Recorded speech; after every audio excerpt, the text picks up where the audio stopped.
And so the goal is that I'll be able to upload this class, and hopefully you can go to YouTube and get it. So I'm trying to work that out. So not only will you be in class here we talk about, but you can go back and look at it later on. Does that make sense? So today, I did, as you guys, I don't know if all you guys got my text messages or not, but I got a few responses of guys that are concerned about being able to navigate the code book. Okay, quite a bit. And so I talked to the director, and I can do 2 hours later. And then he says, not only that, he said you can just change this whole curriculum if you want to. I'm like, what? He said, yeah, you just whatever they want to do, you do it. Cool. So now I know some master guys in here. Who's the master? Who's my master guys? So I know we need to do some calculations, and we're gonna do something. Don't worry. But I ain't gonna spend this class kind of jump starting these guys off into the code book a little bit. And then next week we're gonna jump back on Unit 6. Y'all been working on Unit 6. We're gonna finish Unit 6, but we didn't finish it last week. Unit 6A. And then we're gonna try, if the good Lord willing, Unit 5, Unit 6B, and Unit 8, if the good Lord willing. We're gonna talk about box fill, rate fill size, and chapter 9. Now, every single week, if the good Lord said the same, we're gonna work on the code book.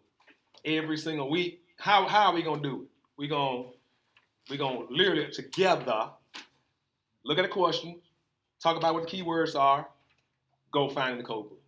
Every single week. I feel like I'm gonna take you through 2 videos to talk. The guy's gonna give you some stuff about how to find stuff in the code book. But at the end of the day, he's gonna tell you, you got to practice. You gotta, and I got extra questions. I got questions beyond what's in this workbook. If you run out of questions to do, I got more questions. So you just gotta continue, and you're gonna get stuck.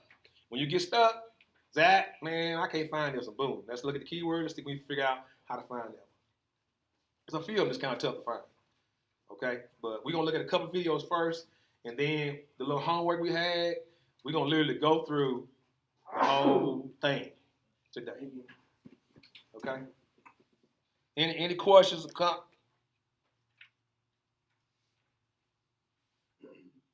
Yeah, he said we're gonna lock that front door. Okay, so we can't lock the front door. Okay. Now, anybody got any objections? I mean, if you want to do calculations. You tell me how y'all want it to go. We need to do some calculations. We're gonna do some calculations. Gotta do calculations. Huh? I want to learn it all. Okay. But as he's gonna say,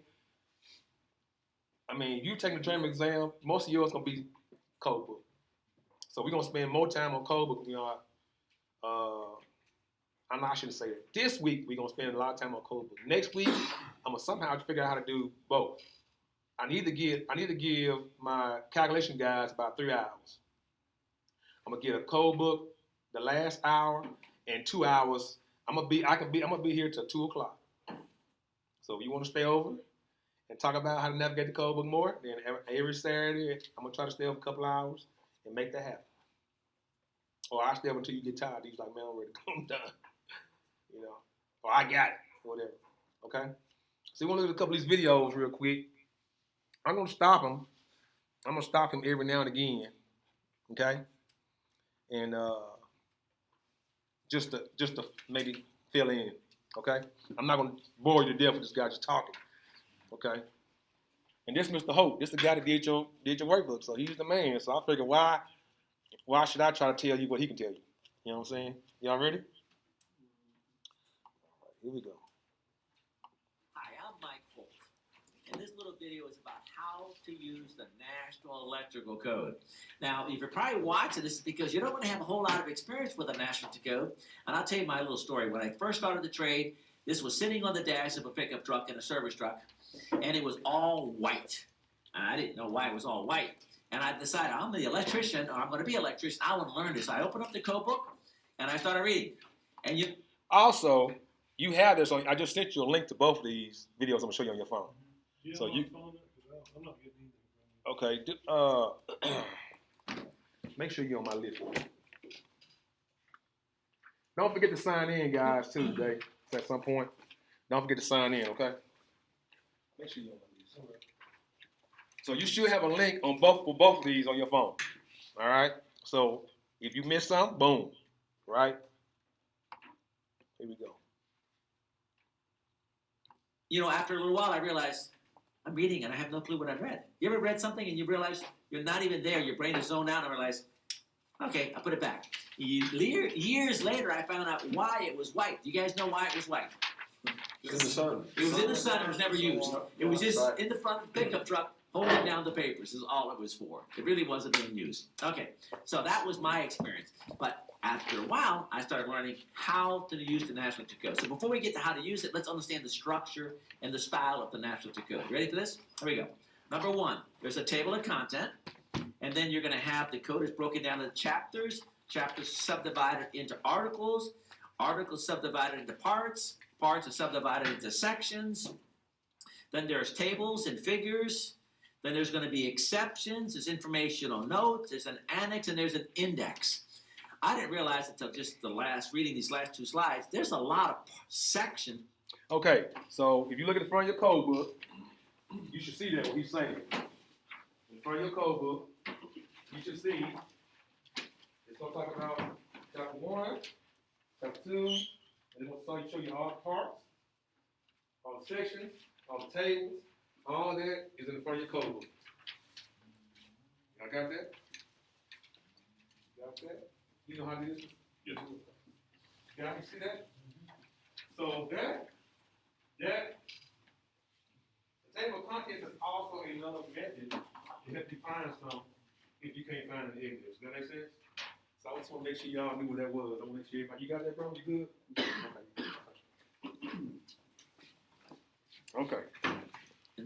Of the National Electrical Code. You know, after been doing it for like 40 plus years, I don't even realize these things are constructed. But when I first got started, it was very intimidating. So that's the layout of the National Electrical Code. Let's take a look at each of these items separately. The table of content is on page 2 of the front of the code book, and it breaks down here. Chapter 1, Chapter 2, it talks about the parts, it talks about the Article 100, Article 110. That's your table of content. I don't expect you to understand a whole lot other than to know page 2, table of content. Let's move on to the next one. Then the code book is broken down into chapters. Chapter 1 is your general. Chapter 2 is wiring and protection. 3 is wiring methods. Chapter 4 is equipment.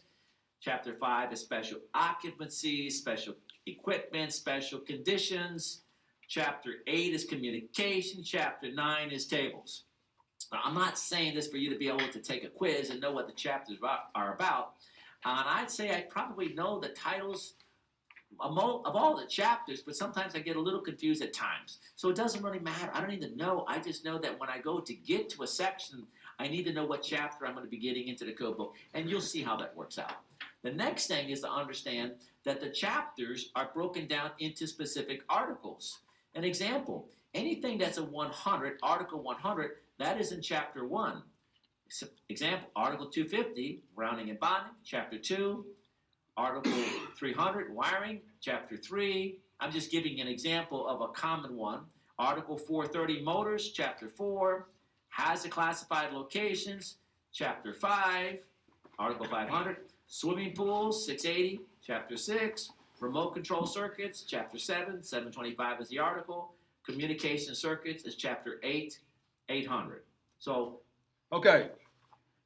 And I can stop the video anytime you get ready. And remember, you have this video on your phone. You should have a link to this video on your phone. Okay? Just remember that. So you got it. Now, somebody asked me, this is my stash. I don't know if everybody can see this. Let me move the camera. Y'all gotta remember, remind me to move the camera when I'm talking. So I can make sure. So you see all these, can everybody see all these markers? Here's my markers, my old credit card I used to make lines in the code book. I got multiple colors. You know what I'm saying? He's gonna talk about later about how you want to customize your book. So right now I already got my master's license, I'm good.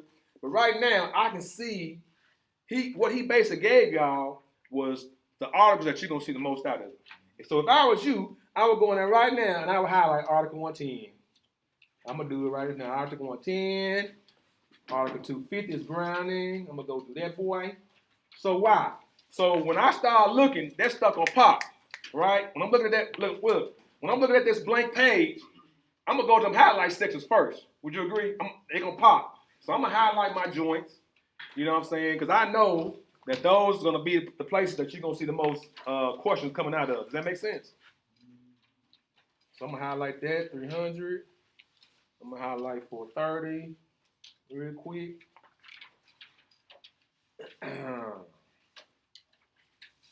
So somebody was asking me, mentioned that they need to know how or where to highlight. What was that? Was it how or where?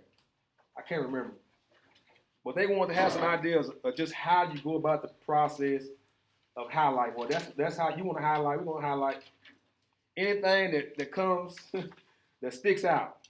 Okay? And these sections right here are the ones where you're going to see the most action. All right? So I'm going to highlight them boys. So when I start looking for questions, okay, another thing he said that's very important that I don't know if you caught. So if you see 110, what chapter 110 in? Chapter 1. If you see 300, what chapter is that in? If you see 680, what chapter is that in? All right? Y'all got that? All right.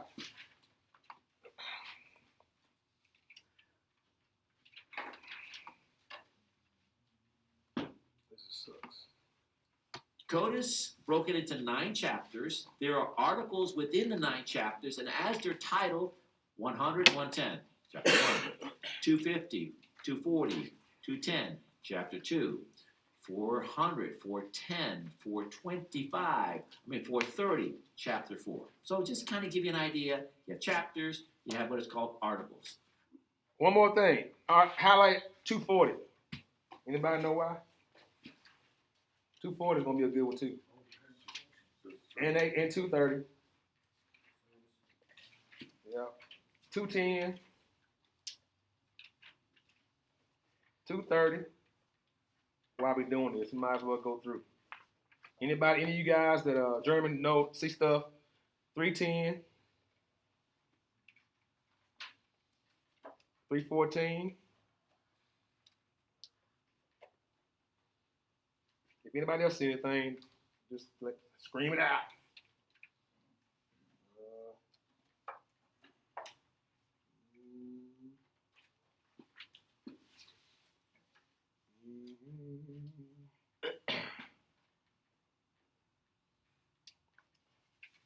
Maybe 408, Article 408.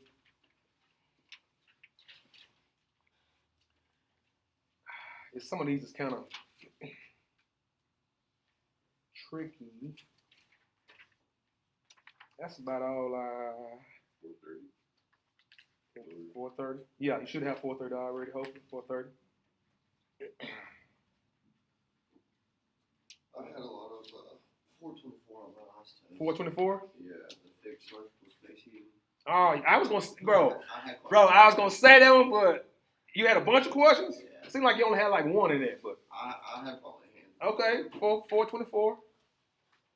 Anybody else? Let's go through there.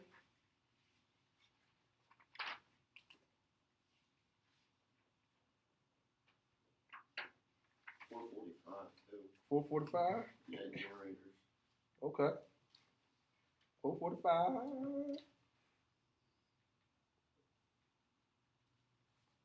Okay. And of course, you can always use different colors. You ain't got to use the same color if you want to make it pop. Okay. The next thing is that the chapters, and then you have the articles. Articles are broken down into parts. Example: Part 2 is a Class 1 circuit. Well, if we got into Article 725, we would see that there's a Part 1 general, there's a Part 2 that's Class 1, there's a Part 3 that's Class 2, and there's a Part 4 that's going to be Class 3. So you take an article that's kind of big, they're like, this is big, and it includes a lot of different things. They'll break it down into individual parts. Now, subdivision of the parts is going to be the actual code section. An example, Article 90 is not in a chapter, it's the introduction to the code book. 90.1 is called a section. For the longest time, I would use the reference of 90.1 or 250.122. I call it Article 90.1, or I'd call it Article 210 dot 52. Tell you a story. ECNM magazine, as I started becoming a little well-known or nationally, asked me, Mike, would you come to New York City and would you record an audio of the changes to the National Code? And of course, you know, a young kid of ECNM flying to New York City back in the 80s, and I'm like so excited. So I got the headset on, I got the speaker, I feel like I'm a rock star, I'm singing a song, I got the New York City, all the people running around, the whole thing. I'm speaking, I'm talking about the changes, and because I'm reading my books, I'm saying the whole thing, I get it all done. And I mean, I'm thinking, I did a pretty good job. I mean, but it's still intimidating. But I mean, what an experience to fly to New York City to record the audio of the changes. We didn't have videos at that time. This was before VHSs. I mean, this is audio. I get excited. They called me up about a week later, less than a week later. They said, Mike, really appreciate all the effort. We can't use any of the audio. I said, why not? They said, you know, when you take a look at the slide, you know, when you were talking about 90.1, they said you said Article 90.1. Joe McPartland, who was the Mike Holt of today, he was the Mike Holt of that day, and I was the young guy coming in there. They said, Joe McPartland says you can't say Article 90.1 because it's not an article, Mike. It's Section 90.1. And in every single reference, you said the article. So does everybody understand what he's talking How about? humiliating is that? To be correct. Okay, so tell us. Who said yes? Me. Okay, explain it to us real quick. Well, the article's 90 or 100 or 200 or whatever, everything in that's a sub article and it's a section. So you may be in Article 90, but if you're at 90.2, that's Section 90.2. Is that what you were saying? Yeah. That makes sense? It's a section of the article. It's a section of the article. Right. Okay? Capacity. Rather than somebody saying, hey, David, it's not Article 90.1, it's Section. And you're like, oh, okay, yeah, I appreciate that. But mine was an extreme way of learning not to use the wrong term. All right, let's go a little further than that. Next thing is there are tables in the code. Lots and lots and lots of tables. And, you know, even on tables, they have like numbers. There's number 1 here. It says the number conducts total number. So tables, you have to slow down. You have to be aware. You have a highlighter. You make notes in there. You have your codebook. You start customizing it. So there's tables in the code. There are exceptions. Lots and lots of exceptions. They're identified by an exception. They're italicized, which means you have a basic rule. They said, yeah, we know these rules apply, but you know what? In an existing dwelling unit, guess what? We're going to do a different set of conditions. So, but y'all catch that on those tables, man. Those tables, when you read those tables, let me see if I can go back enough. Let me see. They're identified by an exception. They're italicized, which means further than that. Next thing is there are tables in the code. So you see that table right there, 15B3A? There's a 1 beside the number of conductors. Do you see that? If you see a number, then there's a note down there you need to go read and see what that note says. Okay? Don't just look at the tables. Oh, that is the right answer. Because it might be something down that note that you might have to do another step, or it may pull you somewhere else. So you want to make sure that if you see a number or asterisk, you look on 310, 16, you're going to see asterisks, right? That's a big thing. You want to make sure you read those notes on the bottom of 310, 16. Okay? We're going to talk about that later. I don't want let me keep going. Lots and lots and lots of tables. And, you know, even on tables, they have like numbers. There's number 1 here. It says the number conducts total number. So tables, you have to slow down. You have to be aware. You have a highlighter. You make notes in there. You have your codebook. You start customizing it. So there's tables in the code. There are exceptions. Lots and lots of exceptions. They're identified by an exception. They're italicized, which means you have a basic rule. They said, yeah, we know these rules apply, but you know what? In an existing dwelling unit, guess what? We're going to do a different set of conditions. So we have exceptions to the section. Now, this is a subsection because it's not a 90.1. It's a paren A, 2, 3, whatever the case may be. Okay, so if you see 90.1A, that's a subsection of 90.1, or section 90.1, right? Or B, or 1 or 2. Okay? Did y'all catch that? Something else he said that was important. God, dog, I forgot it that fast. Exception. Thank you. Man, if you, one of the biggest tricks that they'll use on you to mess you up on the test is they'll ask you a question.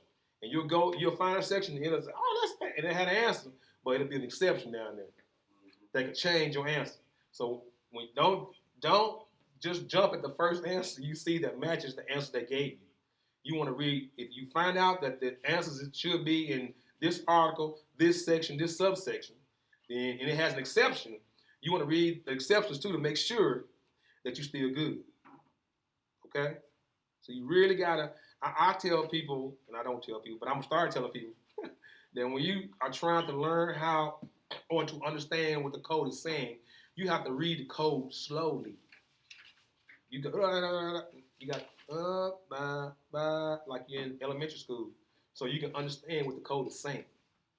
Okay, if you breeze through it and just find your answer, you're gonna mess up. You want to understand what that code is saying the best you can. Okay, and there's gonna be some you ain't gonna understand what it's saying. You have to ask somebody. I mean, you know what I'm saying?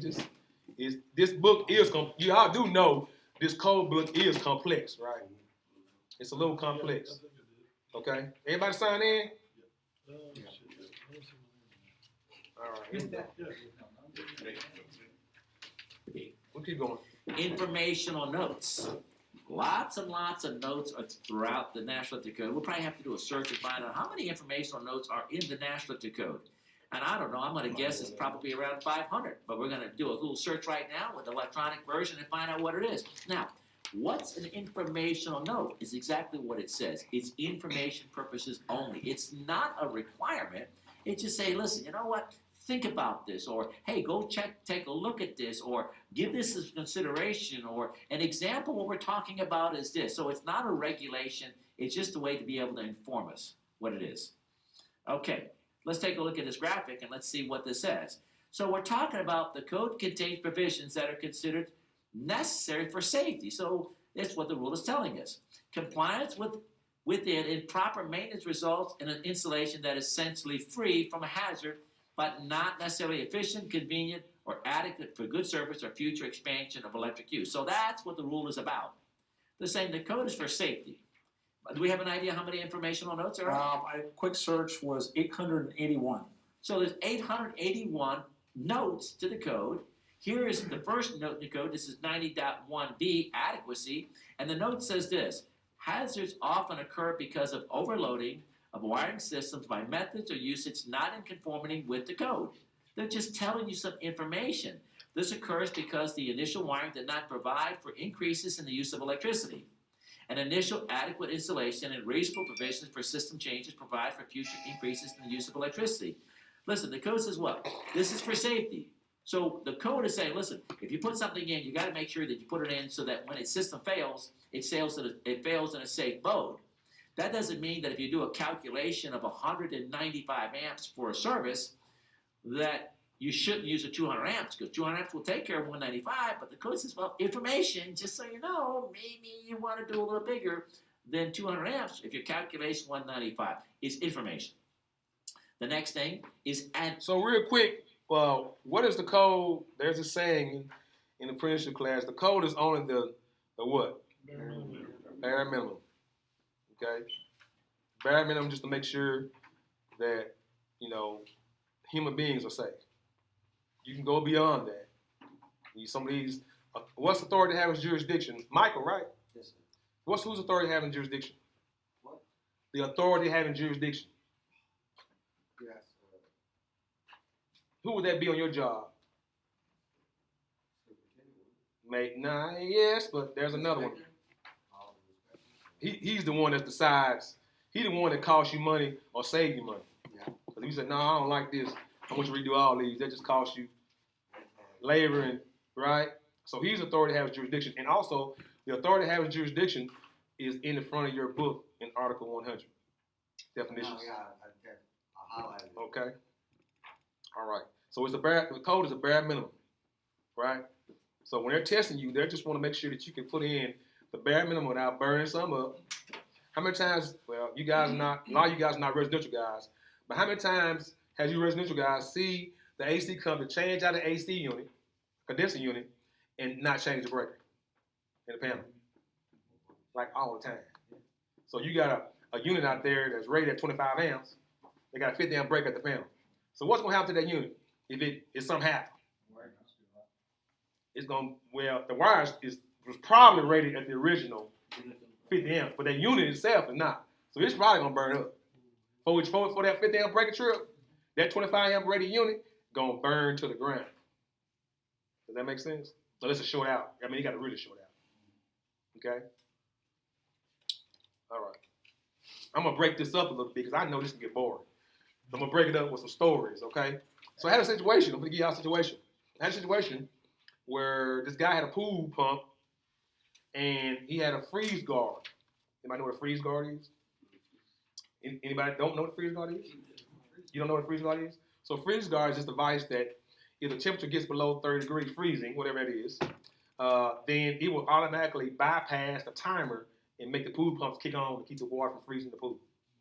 Okay? So this guy, this pool guy, put his freeze guard, but the problem is the freeze guard would energize if it got cold enough.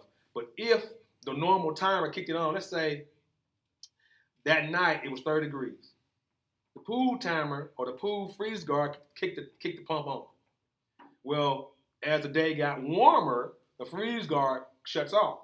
But the timer begins to function like it used to function, so at 10 o'clock, it tried to kick it on. You know what I'm saying? Well, for whatever reason, let me just say this, and I just jacked up. Let me say this. The freeze guard and the timer couldn't be on at the same time. If it did, it was shorting. It was actually kicking a 200 amp main on a panel. Yeah, it was wired wrong. On the wrong. I mean, you can say I guess it's on the wrong phase, but it was wired basically phase to phase somehow. So somehow, now check this out. The freeze guard will work by itself. Okay, you cut the freeze guard off. The timer worked by itself, but together, let's say if it was freezing and the timer was trying to kick on at the same time, let's say it stayed freezing all day long, and the timer was trying to kick on at 10 o'clock, then both of them would be on the same time. It was shorted out, and it was shorting out through the freeze guard. I didn't realize. It took me a while I had to do some research on what a freeze guard, because I'm like you, I didn't know what it did or how it worked. So I had to do research on that, figure out why, and then I had to, kind of see what was going on. And sure enough, when they both kick on, it would literally kick a 200 amp breaker. The main, it shut down the whole panel. What do you think about that? I was tripping. I'm like, dang. I mean, it must be serious. I'm like, but it was because it was wired wrong. Somehow you had to wire it a certain way. Of course, I had to go get the manufacturer's book. I had to go to Google, search, because there was no catalog. I had to search the catalog, and I realized it had to be wired exactly a certain way. If it wasn't, it would go phase to phase. Go phase to phase, that 200 amp will kick, boom. And it's doing what it's supposed to do. That's why it requires to have a main breaker, right? What if it didn't have a main? So it's been a problem, right? But thank goodness the code requires us to have a main, so a main kicks. And so no equipment got burned up, destroyed, house done burned down, blah, blah, blah, right? Does that make sense? All right. Annexes in the back, and these are informational annexes. Again, informational notes, informational annexes is just information. Product safety standards, raceway fill, examples, types of construction, tightening torques, ADA standards, and there are other informational annexes. An example of an annex right here, it says informational. Is that informative or informational? That's an informative annex. It's an informative annex where the other ones were informational notes. I just learned something. I didn't catch the little subtle point there. So this is just saying, hey, this informative annex is not a part of the requirements of this NFPA document, but is included for informational purposes only. So they give you some information in the back of the code book that might be helpful to some individuals in certain times. Then we go to definitions. Definitions are primarily contained in Article 100, and here's what it says. This article contains only those definitions essential to the application of the code, which means in general, It's not intended to include commonly defined terms or commonly defined technical terms from related codes and standards. And then it says, in general, only those terms that are used in 2 or more articles are defined in Article 100. Other definitions are included in the article in which they're used, but may be referenced in 100. So it's really important. There's a couple of things that you recognize when you're trying to use the National Code. Number one, you have to complete an electrical theory course because the National Code is the standard for the installation based upon the physics that take place. And you have to understand the physics that take place, so you have to understand electrical theory before you can even attempt to understand the National Code. Okay, so that's the first thing. You have to do that. So once you know theory, when you're trying to apply the code, if you don't know the definition of terms, an example, many places, and we can probably even do a search here, within sight. There are a lot of places in the National Code that says the disconnect must be within sight, the equipment must be within sight. It'll say a continuous load, or it shall be readily accessible. If you don't know the definition of the terms that's using by the code, then you're just kind of like, what does it mean by within sight? And Brian, how many within sight rules are there? 8. Do you understand that? That was a real big statement. He said something big there. I don't know if you caught that. He says, if you don't know no theory, you're going to have a hard time with this code book. Okay? And we spend how many years going through theory in the apprenticeship program? All 4. So what you guys have to do, if you haven't had any theory classes, if you don't understand those terms, when you run to those terms in the code section, you want to ask, hey, bro, what does this mean? You know what I'm saying? You just start asking people that know what do those words mean, because they're going to be important when it comes time to answer those questions that get on the test. Does that make sense? Did you go to the apprenticeship class? How did you learn all those words? You got your German license, right? You passed the test? Yes, sir. What'd you do? Study. How? I took a prep class. How many? Just one. One? Through Prep at Home.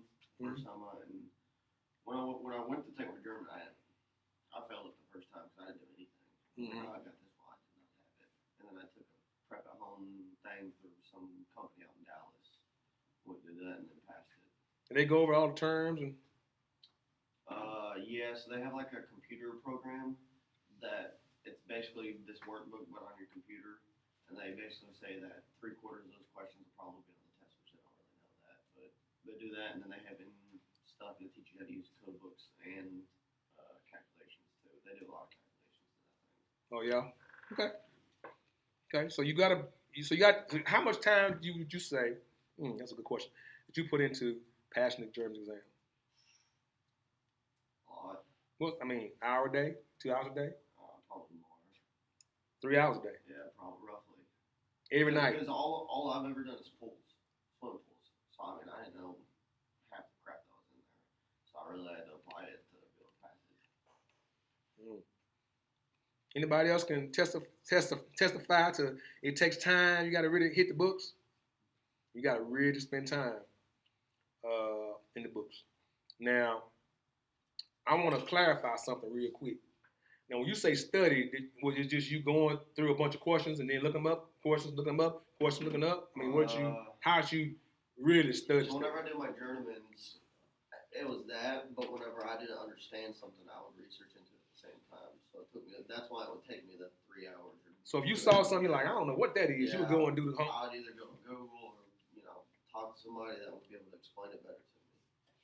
So you see what he had to do. That's what you gotta do, gentlemen. All right. And we got a forum. We got a text message, a group text. And so if you run into something, all you gotta do is put a question on there. Boom, y'all. What is this? And it's enough people on there, guys who are German already that can explain some of this stuff already. No problem. Plus we got a teacher on there too, so you should have no problems, right? 880. 880 times the code says something has to be within sight. Well, if you don't know what it is, you already screwed up 880. So what's within sight, Adrian? Within sight, being able to see it without any obstructions in the way. Yeah, but it's a distance it's a distance involved there too. 50 feet or less. 50 feet. So you gotta know that. I did. Oh, you did? Okay. It didn't come to mind when I was answering. I didn't remember it till I kind of listened to this video. Yeah, you blew a smile and kept talking. All right. Rules, because you Did just you know that, Jimmy? 50 feet.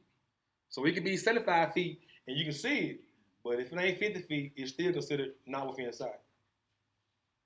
Right? All right. And within sight should be in your, where? Where is that definition located? Jimmy? Within sight. I think it's in Article 100. Is it, y'all? Within sight? Is it in Article 100? Page 70-37. 70-37? He says on page 70-37. You see it, Jimmy? 70-37. Is the page numbers at the top or bottom of the page? Bottom of the page. 70-37? It says insight from, and it says within sight from, within sight. Do you see that, Jimmy? Yes. What does it say? Read it to me. Says whether this code specifies that one equipment shall be in sight from, within sight from, or no within of, and so far from other equipment. No more than 15 meters, 50 feet distance from one another. Mm-hmm. So if you don't know, if I was you, Jimmy, I would highlight that baby because you haven't seen it before, and you're gonna see. I'm pretty sure you're gonna see that. So you want to highlight that whole definition. Mm-hmm. Okay. So some of the things you can just go ahead. I mean, in other words, don't feel like you over highlighting.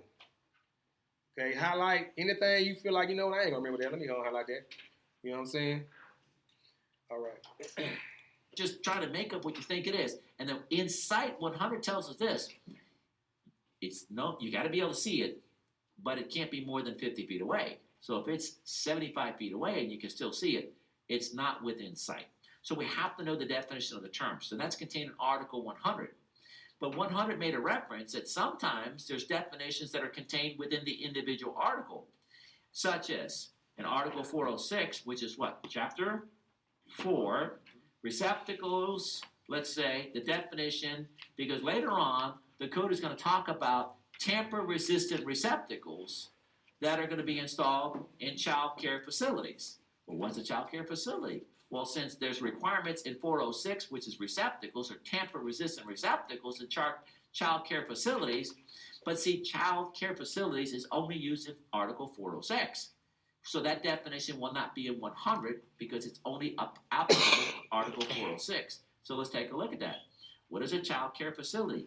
A building or structure or portions thereof. In other words, it's not the whole building. It could be a piece of the building for education, supervisory, or personal care services for more than 4 children 7 years old or less. Well, I have 7 kids, and there was a time I had 5 kids 7 years old or less. So in reality, I guess I had a child care facility just in our house there. But it's talking about... I would highlight that child care facility. I didn't even know that myself. So I said, let me highlight that, boy. Yep.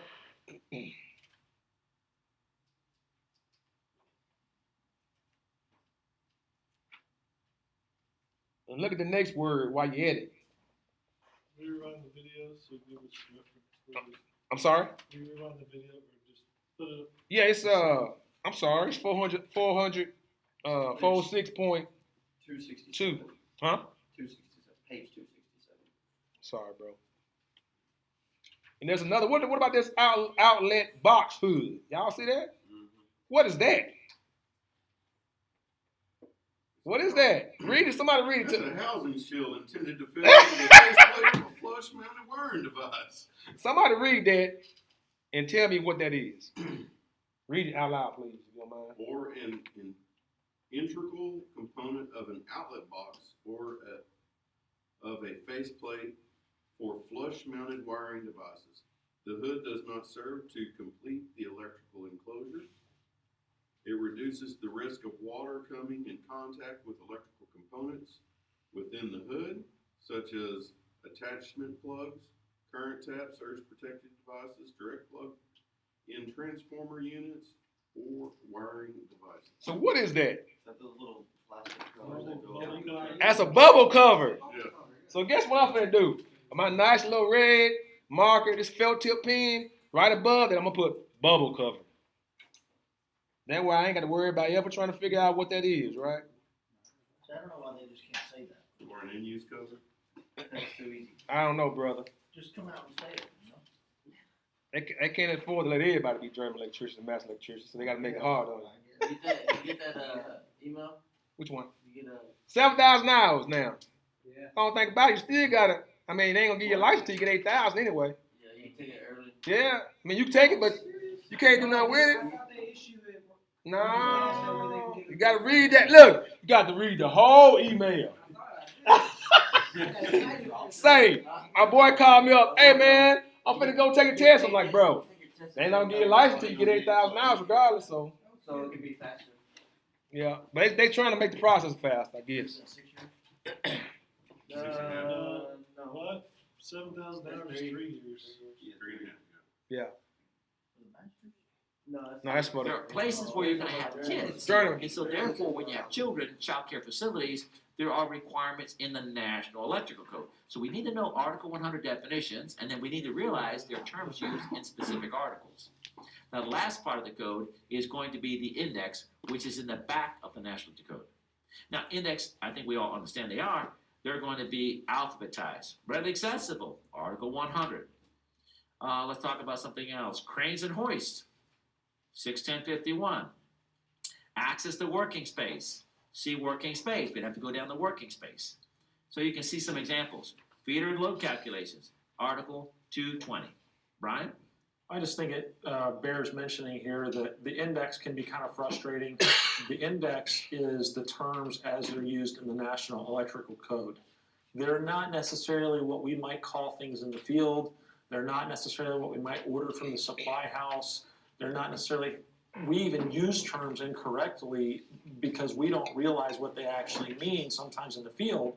You understand when you go to the index, you're looking for something and you can't find it. It's not because it's not in there. You probably don't know what it's called in the National Electric Code, and that just takes some getting used to. You know, when you first get, well, I'm going to talk about how to use the code in a second. I'm just trying to talk about how the code is structured, so sometimes I get to it. So let me just go finish up. That's the index. Let's go on. Now, how to locate a specific requirement in the code. You guys with me there? How do I find something? Well, you know, that's really hard. Y'all should be paying attention real close right now. Right? This is the key. He finna give the key to the city. Where is Mr. Hurd at? I just asked him. He got the recording, because I sent him the YouTube link, so he got it. And I got his answer sheets somewhere up here, unless somebody got me for him. Yeah, I got his answer sheets, so we're going to make sure he good. No excuses, right? Y'all ready? It's important. All right. Hard. I mean, it's really hard to find something in the National Code. And the best way for you to learn how to find something in the National Code is to get our product that is the questions on there. It's a practice questions book. And the questions start you what? In consecutive order. And then it starts giving you some random order. And then you start learning, oh, okay, Article 90. Well, then you have some questions on definitions. It's that practical interaction by asking a question, answering a question, getting into your code book, marking it, and slowly we're like, oh, there's an article on motors. Because if you're going to try to find an answer having to do with motors, if you knew that motors was Article 430, well, then you're already cut down that whole code book down I know it's in this section right here, the code book. If it had to do with receptacles, probably, okay, it's going to be in 406. So number one step is you have to get a practice questions book, and you're going to have to answer a lot of questions to get you into. If you have never had any experience and you give this to anybody, say, okay, where does the code say the spacing of receptacles on wall space?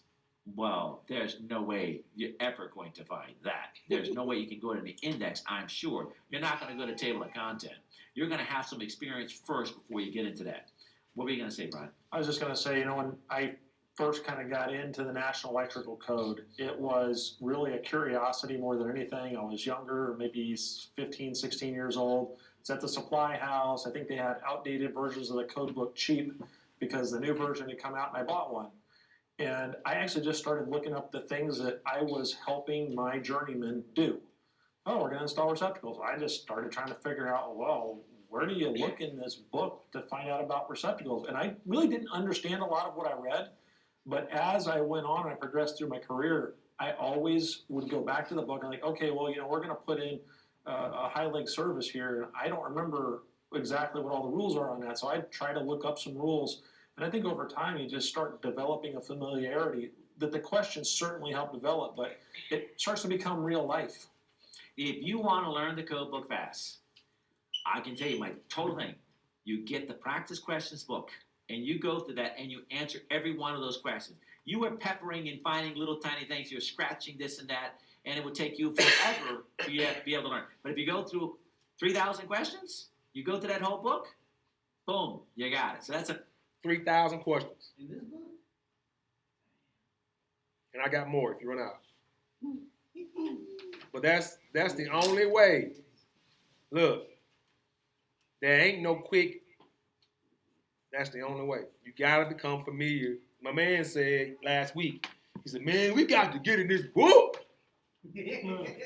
Right? That's what he said. Man, we got to get in this book. He right. But the only way there's no way I can go and teach you where everything is. You know what I'm saying? You have to, what we would have to do is what we're gonna do today is we're gonna practice the process today. We're gonna look at the question, and we're gonna talk about what are the key words. We're gonna look based on keywords. If it doesn't work, then we're gonna go does anybody ever use the table of contents? I've never used the table. No, I I always always use use the index. I don't never use table of contents. You know what I'm saying? That to me, that's just a waste. Anyway, that's a waste of time to me. But both of these videos that we look at, they mention that. So I don't know. I was told to use the index first, and then if you can't figure that, then Have you ever been able to find something in the table of contents that you couldn't find in the index? I always use index first and found it that way. You always found it regardless. You never had. It's just a broad general. What Yeah. it is. Yeah, to me it's a waste. I think it's a waste of time. It'll help you on individual answers for questions. Yeah, I mean, unless the question says where is grounding, then yeah, you might be able to, but it actually needs specific. You gotta go to the index, right? All right. the first step. Okay, let's take a look at the slide here. The table of contents sometimes as you gain experience, is one of the faster ways to find rules. Because there's a section having to do with overhead conductors in a service. Well, then you go to table of content, you know that it's services, you find out what part is that in the table of content, and then you just go there. When you start going into the index, now you're almost like, Eric, you like to say, you start going into a rabbit hole. You know what I mean? You start chasing this hole, and you're chasing that hole, and you're going here, you're going there. And there's nothing wrong with that, because what happens, like what you did, Brian, you're trying to find something with high leg, or you're trying to find something with receptacle. Let me tell you something. You never found the answer you're looking for, but you found a lot of rules about You receptacles. spent You're like, an hour looking and never found what you were looking for. well, you're like, I see receptacles about this, and there's receptacles about that, and there's switches about that. But you gotta want to get involved, and you have to get involved. Well, you have to get involved. The next thing is the index. We talked about that. Yeah. And the last thing is experience. Listen, you're not, and you know what, even myself, I've been doing this, now we're in 2016. I've been doing this since 1975, so it's 41 years. Don't think I don't have a problem finding things in the code book, because I do have a problem finding things in the code book at times. And sometimes I just go with the electronic version of the code book, and I'm like, let me find this thing. I'm like, receptacle, whatever, and I go to the next one, and I go to the next one, and I go to the next one, and I go to the next one. I'm like, Good point. Sometimes, rather than right now in your learning phase, rather than, let me just, I want to say that. Okay, yeah, I'm going to say it. So in the learning phase, let's say you can spend 15 minutes. Let's say you can spend 10 minutes, which is too long. Would you agree? 10 minutes is too long. At some point, stop Googling. Just stop and Google it. They're going to tell you where it is, and then you highlight the crap out of it and say, I ain't going to ever forget that again. And then, like, for instance, one of the things that I've done is when I can't find a code question, there's got to be a reason why I can't find it. Either I missed it or something. Sometimes I just miss it, but sometimes it's just the way it's structured is weird. And so a lot of times I reverse engineer why I didn't get it and then figure out how can I make sure I get it again. One of the things did I do in this book? Yeah. So sometimes if I have something that's really crazy, I just put a note that this is a crazy section right here.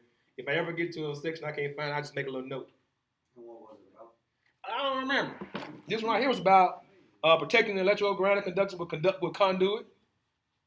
Oh, whether or That not- that was hard to find. Height of switches, the height of switches / circuit breakers. What prohibits panels in bathrooms? What section prohibits panels in bathrooms? And the minimum neutral. So anytime I ran into a question that I couldn't find, it just didn't. I mean, I just couldn't find it real quick in the index. I make myself a note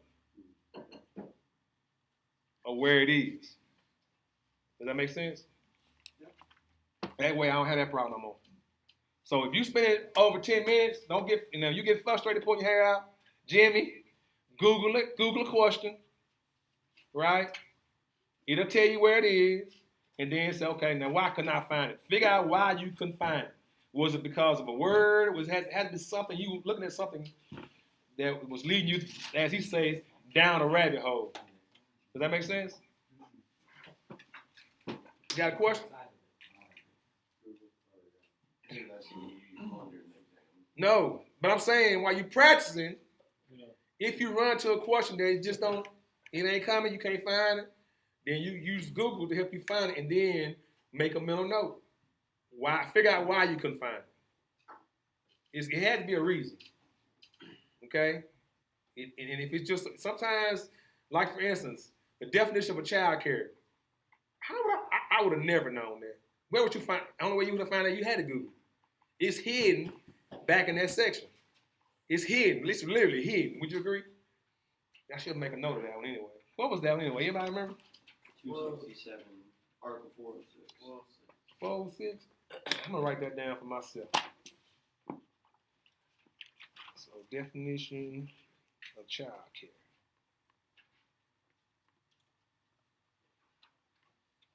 You also find it in the index too. Is there? Yep. Oh, it's there. Child care facility definition, 406.2. Oh, okay, cool. Very good. And so it is there. Very good. All right. You found that fast. Well, look at you. I never would have found it there. I wouldn't have thought about that. So we do have electronic versions, but the electronic version's a great way to use one term and start finding out where is this term used wherever it is. But I don't think most people do that. Index is okay, and you can use that, but you need experience, and then you need to customize your code book. Eric? Yeah, and I'm listening to you talk, I'm listening to Brian talk, and both of you are using the word receptacle quite a bit. And what I mean to say is that if you want to look in the code book for receptacle, you need to know that it's called a receptacle. A lot of people call them outlets. Oh. And so, there's a facility in northern New Mexico that calls relocatable power taps fat Phoebes. And We're gonna talk about slang terms. And what you're saying is that, look, you better know what the technical term is. That means you better understand Article 100 because you're in the field. I gotta be careful. I'm gonna get the slang terms yet. Let me go there. Let me ask you a question. Did they ever ask you a question like, if you're using a plug, they ever use the plug? They always say receptacle. I just want to make sure they always use the proper term. I'm just curious. Yeah, they did on mine. Okay. All right. So you thinking plug? Well, that's a receptacle in the code book, right? What's The plug goes in. What's an outlet? Any device that It could be a plug. It could be a light socket. Look it up. I see my man looking at us. A good idea. Outlet. Does it tell us?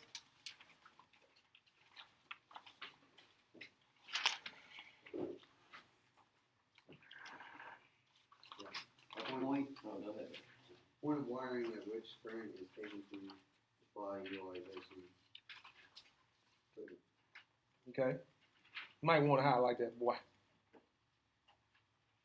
You're going to see that again. That's pretty much a guarantee. Okay. I got that? Got to get you found it yet, brother? Take your time. So listen to me, Jimmy. Anytime they ask you about a definition, it's gonna always 9 times out of 10 be in Article 100. You know what Article 100 is? Okay. So 9 times out of 10 is going to be there. Now, you can spend time looking at the index to find it, but that's going to slow you down. Okay? If you know definition, if they ask your definition, 9 times out of 10 is going to be in Article 100. Have you found, what's my man's name? I forgot his name. Is it Jesus? Ariel. Have you found the outlet? Have you found the term outlet? Ask him, Adrian. Ask him if he found the term outlet. You found the term outlet? Oh, that's how you do it. Yo, big Spanish. I thought you spoke Spanish. No, sir. My bad, bro.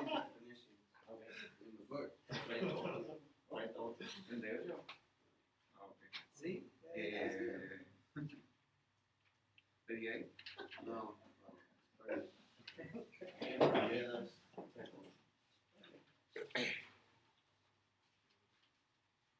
Anytime they ask you definition, 9 times out of 10 is gonna be in Article 100.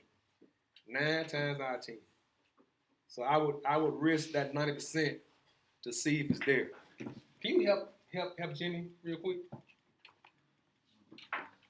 Help him out. Hey, Ariel, you want to have a seat back here? You want to have a seat back here?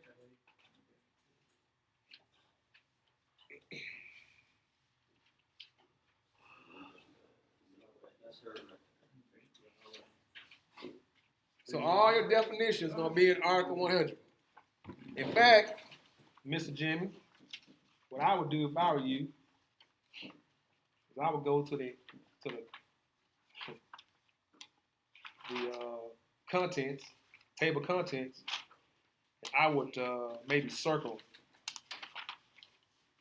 chapter 1, definitions. Okay? They're split up too, man. Yeah, they're split up in sizes. Yeah, I saw that. Over 1,000 votes and under 1,000, or That's over something 800. new. I'm sorry? I think, was that something new or no? That's new, ain't it? It wasn't always separated like that. They got me messed up. Yeah, yeah. I'm like, what the hell? So let me go. American order is doing.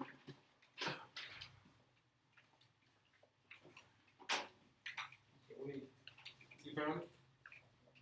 Yeah. Let me show you. I'll show you some last one real quick. Right here.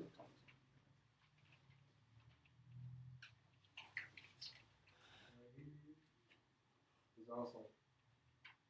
I hope you mind me circling the book. Definition. All day. Okay.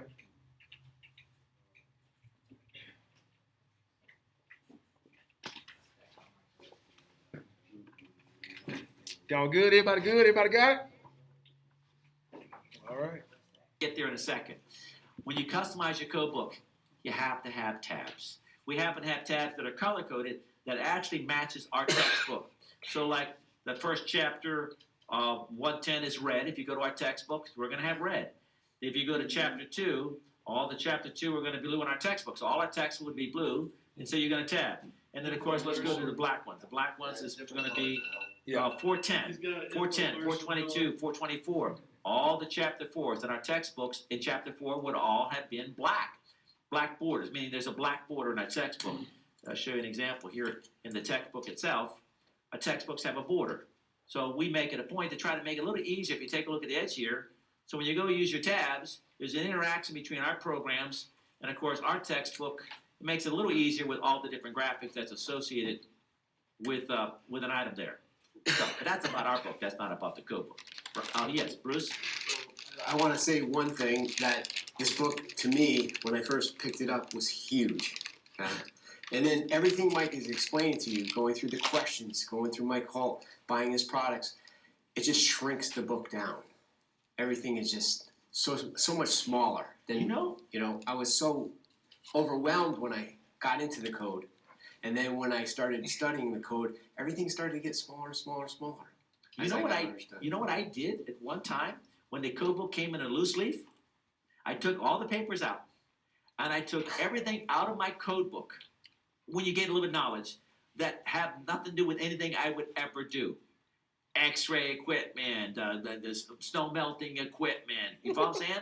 And I pulled everything out and I put it in the back of that particular section of the loose leaf binder. And so therefore, all of the most common rules I would ever deal with was in the front of the book. So I was able to make my code book because in reality, in practical terms, I would say if you were going to loose leaf that, probably you can make your code book 1/3 that size.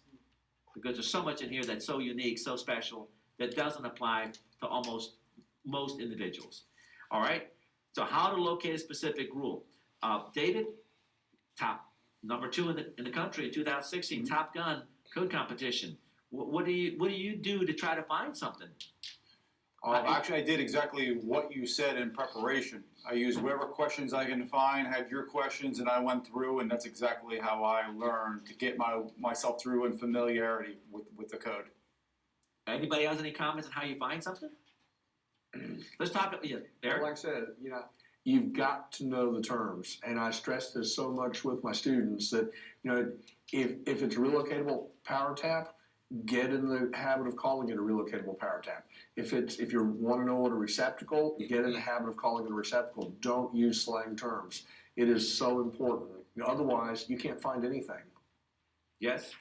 David? That's important too, because that's probably 90% of the reason why people have grounding and bonding, or bonding and grounding. They get it all mixed up, is because they got their terms all mixed up. You know what?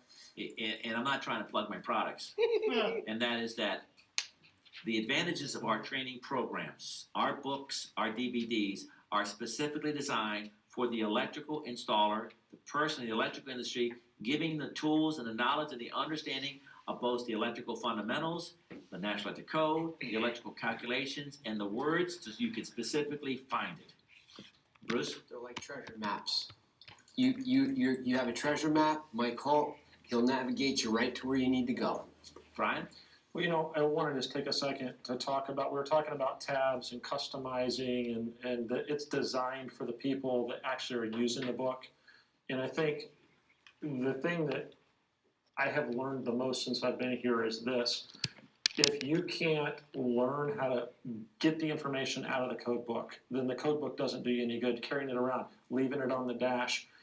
We have little simple things. We have guys that are taking our tabs and putting them in understanding the National Electric Code books that are the instructions. What you're saying is people are taking our tabs and actually tabbing the textbooks.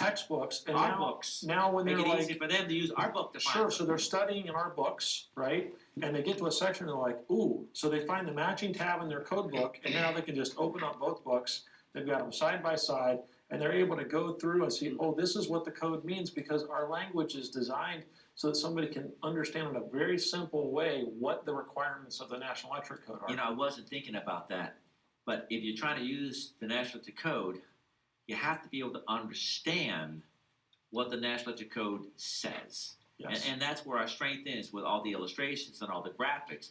If you don't have completed courses, if you haven't seen our books, you haven't done the DVDs, then it's just a bunch of pages and documents, and you don't even know what it said. This guy's basically through, by the way. He's mostly through. Most of the stuff is plugging in his product. But the cool thing I want you to understand, gentlemen, is look on YouTube. Look at all this content he got. Conductor and passive correction adjustment. GFI protection requirements. So, yes, he giving you all this information for free on YouTube. How he paying for it is he's plugging in his product. He's hoping that he can get somebody to buy some by giving you free content. Does that make sense? So you can literally, especially you guys who are masters, guys, you can look on some of this stuff and maybe listen to how he talks about, like the ampacity table right here. I mean, you can look at some of this stuff and kind of, get some ideas or whatever, about how to solve some of these problems or whatever the case may be. But it's all kind of content on here, on YouTube, that can help you. You know what I'm saying? If it's a certain area you need help with, motors or whatever, there's content to help you.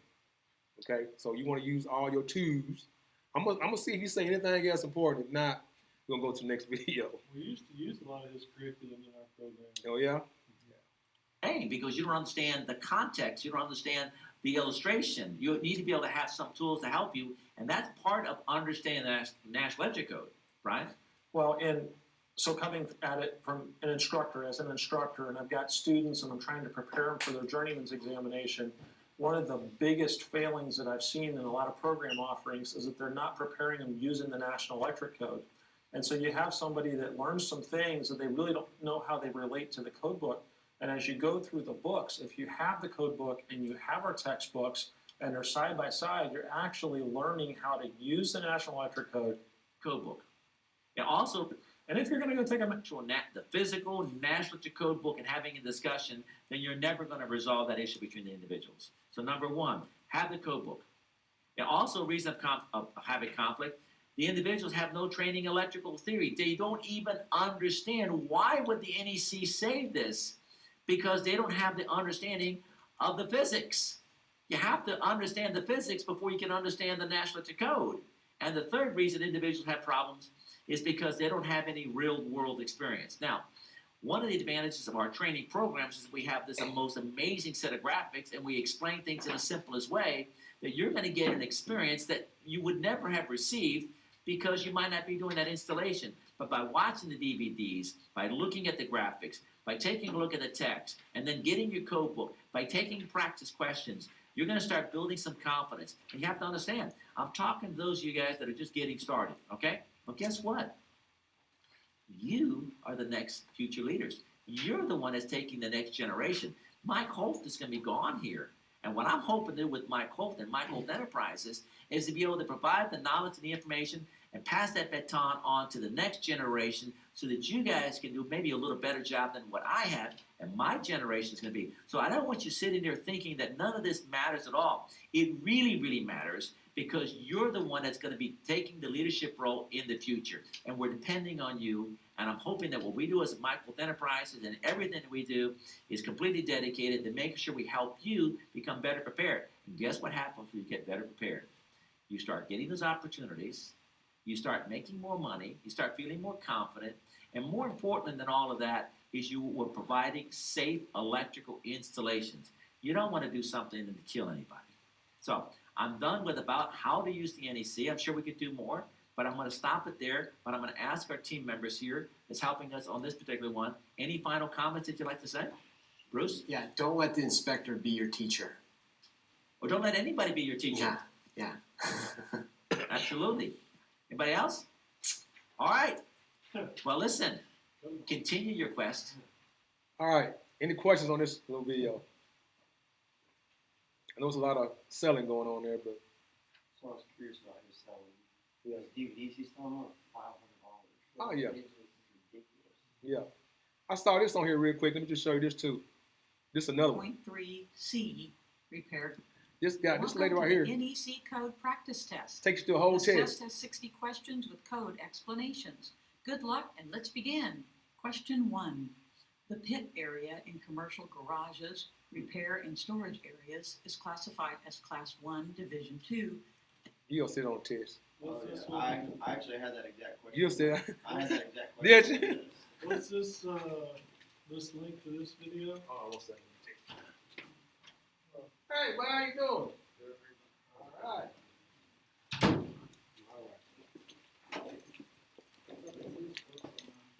Let me put it on the screen. Let me see. F, there is mechanical ventilation providing a minimum That's of it. blank air changes per hour. A, 6. Yeah, B, 4. I will. C, 10. I had a lot of Eight. stuff about Class Correct 1 answer Division is 1 and all that kind of crap. A, Okay. 6. A lot of it. They focused a lot on that. 511.3C. I'm gonna send that link Repair too. garages, major and minor. Uh, Where vehicles using Class 1 liquids or heavier than air gaseous fuels such as LPG are repaired, hazardous area classification guidance is found in Table 511.3C. Question 2. Flexible metal conduit, FMC, must be secured within blank of each box, cabinet, conduit body, or other termination. A, 15 inches, B, 12 inches, C, 6 inches, D, 18 inches. The correct answer is B, 12 inches. 348.30A, securely fastened. FMC shall be securely fastened in place by an approved means within 300 millimeters, 12 inches of each box, cabinet, Okay, I just sent that to conduit y'all body, too. or other conduit termination, and shall be supported and I'm secured gonna add at you to my intervals list. not to exceed 1.4 meters, 4.5 feet. Question 3. If space limitations prevent blank of space from the pool, Underground wiring must be installed in a complete raceway system. A, 3 feet. B, 6 feet. So it's under the title All right. HVAC test prep. Yeah, it's That's the channel it's on. It's almost like it's a test. I don't know, but I don't know. But scroll down just a touch. Oh, it says NEC code practice. That's it right there. Yeah, HVAC test prep is the Okay. channel. Where is my phone? Yeah, it's to my phone. Any questions on that, y'all? Y'all like that good stuff or what? All right. Good deal. Let me add my man to this real quick while it's fresh in my mind. If I don't,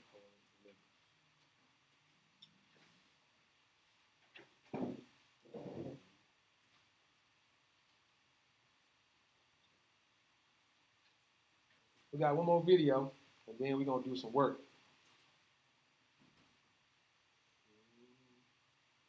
Y'all ready to work?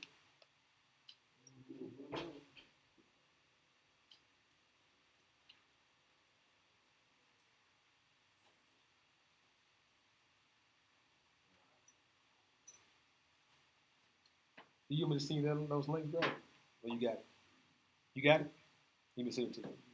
I mean, I wrote down. Okay. Yeah, I'm good. But you're on my list now, though. So. Am I? Okay. Yeah. I'm about to redo it. Make sure I do it again. Okay. My next video. Fine.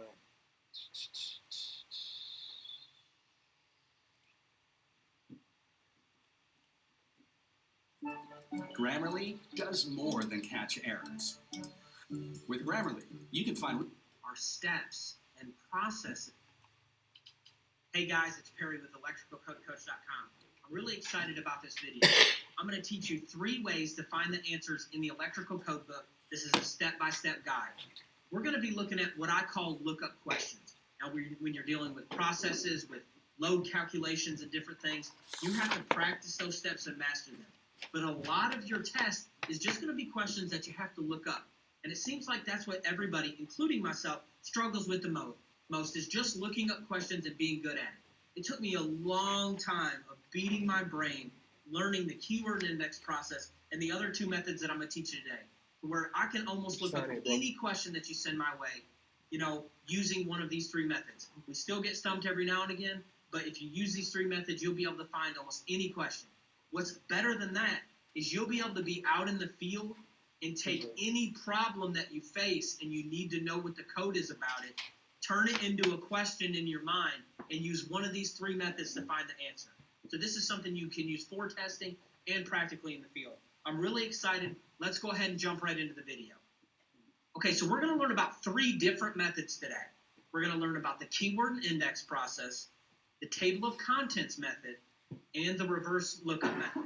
One thing I always want to take the time to do is encourage you guys, you can do this. You can do anything you put your mind to. Just keep grinding. Just keep doing it. Let the haters hate and just keep winning, okay? I just want to see you guys win. So let's get to it. All right, guys, so let's do one using the keyword and index process. Everything I'm teaching you are steps and processes of how to get the answers. And you can do this to any question. When you're out in the field, you can turn anything you're looking for into a question and answer it using one of the 3 processes we're going to cover today. So what table would you use to size an equipment grounding conductor, EGC? So the first thing you're always going to want to do is look at your So what's the equipment grounding conductor, Michael?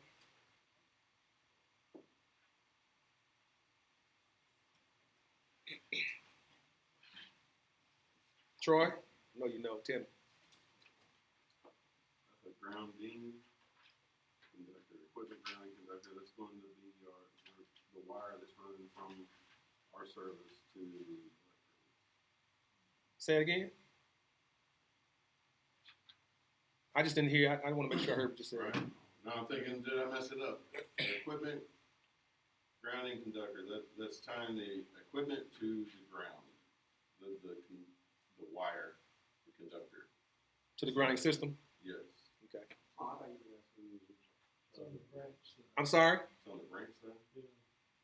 So it would be the wire coming from the panel, going to the device, and then of course the device would tie into it, it would bond into it, right? But the reason I said that because you need to know what that is, right? So it'd be nice to know what is that, right? What's an equipment grounding conductor, right? He's gonna tell us. He's gonna go through it, but his method is interesting. But listen to how he's gonna go through it with you. Possible answers. Read your question twice and look at your possible answers. So in this case, D's kind of a silly answer. It's a motor. But there's always going to be one out of the four that is obvious to you that you know is not the answer. Then if you had to guess and move on and come back Is later, there always one that's not, that's definitely not the answer? So there's always going to, what he's saying is, when you take the test, there's always going to be one that's going to like, that ain't the answer. And that 454 big block, you know it ain't. You should know that's not the answer. Okay? You could mark your answer. Always mark an answer before you move on to a question. So don't spend. This is very important. You made this mistake. I remember you saying that you had a few questions that you didn't answer. Yeah, all right. Yeah, listen to this guy. I'm going to back it up. And come back later and work on a problem. You could mark your answer. Always mark an answer before you move on to a question. So don't spend too long on a question. If you feel stumped and you want to come back later, what you'll do is go ahead and mark one of the answers correct. And usually, just like with D, there's one that sticks out that you know is not right. So then you have a 1 in 3 chance of getting it right, while guessing just in case you don't have enough time. Most testing centers will have the ability to mark a question. So what you do is go through and mark any one that you want to come back and revisit later, whether you didn't understand it or didn't want to spend too much time on it, or you wanted to just double check yourself later. You click the mark button and you can come back and look at that question later. But always, before you move on to any other questions, you always select an answer. So in this case, we know it's A, B, or C. So if I was going to mark this one and move on, I would go ahead and click the one that I think it is and go on. So if I don't have time to go back, I got a 1 in 3 shot at getting it right. Okay, so let's go ahead and move on with the process. So let's use our keyword index process. What should we try first? You have to ask yourself, what is the overall theme of this question? In this case, I would say it's equipment grounding conductors. Then, what are they asking specifically about the overall theme? They're asking for the size. So first, check your overall theme. Okay, equipment grounding conductors. Flip to E in your index. You haven't tabbed your code book yet. I have a video on it. It's going to save time. So we've got our index tab. We flip to E, and we start flipping. It's in alphabetical order. So EM, EN, EQ. And sure enough, we find equipment grounding conductors. Now that we know we're in the right section of the index, we're going to go back to our question and look at the next keyword. What are they asking specifically about the overall theme? In this case, they're asking about the size. Now, you can't always get it like this, but you just go through the order, and then you would try another keyword, and then you would try one of the other methods that I'm going to teach you today. So we go down through here. We're looking. It's in alphabetical order. Sure enough, we find something about sizing. Okay? It refers us first to go to 250.122. So there's a couple articles here under sizing, so keep a piece of paper or your hand in the back of the index while you flip forward. Okay? So you flip forward. You're going to flip to 250.122. Use your tabs to get quickly to that, general area. Get to 250, and then you see that there's a 250.122 tab. You flip open, make sure that you're correct. It is. That is the table that you will use for equipment grounding conductor sizing, and you're going to select A. So you just go. Okay. My wife texts me.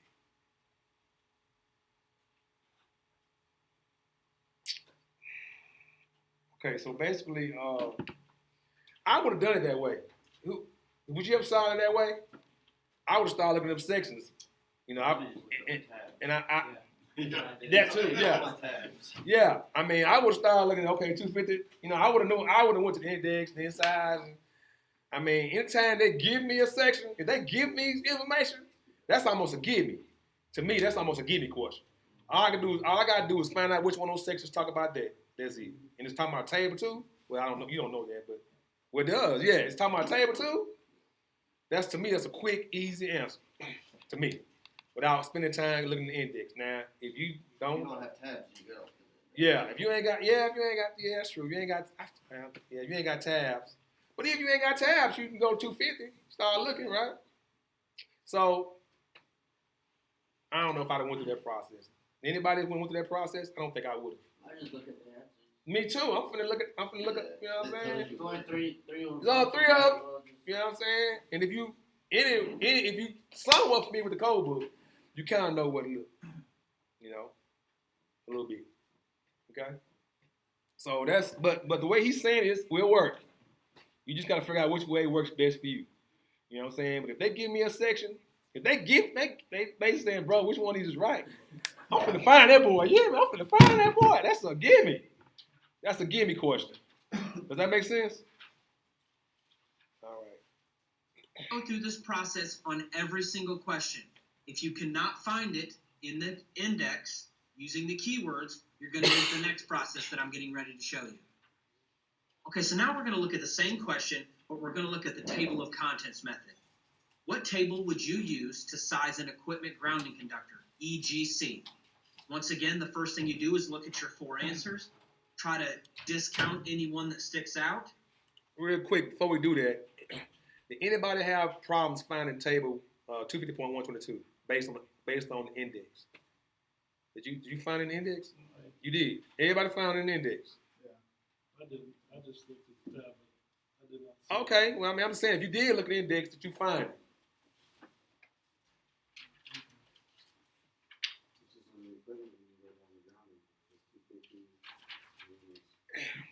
Okay, I just want to make sure. I don't want to assume that you find it, Jesus? I did.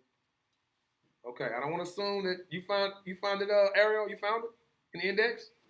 Okay, I just want to make sure. I don't want to assume before we go on. Okay, table contents.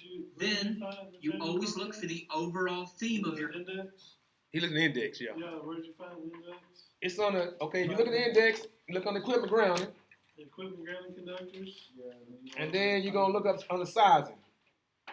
So, all right? Look for sizing. And it's- Oh, yeah, I see it. Okay? Sizing, yeah. Yeah. So that's, Look for so size, I skimmed through it, that's it. that's pretty quick, right? The index is pretty quick, relatively quick too. You know what I'm saying? But Sizing was the key word. so yeah, so keyword would have been equipment grounding conductor and then size. Okay. Did you find it, bro? You got it? Got it. Okay. All right. All right. question. It is still equipment grounding conductors. Okay.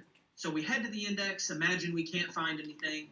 We look at other keywords in our question. We just can't find anything. So what you do now is use the table of contents method.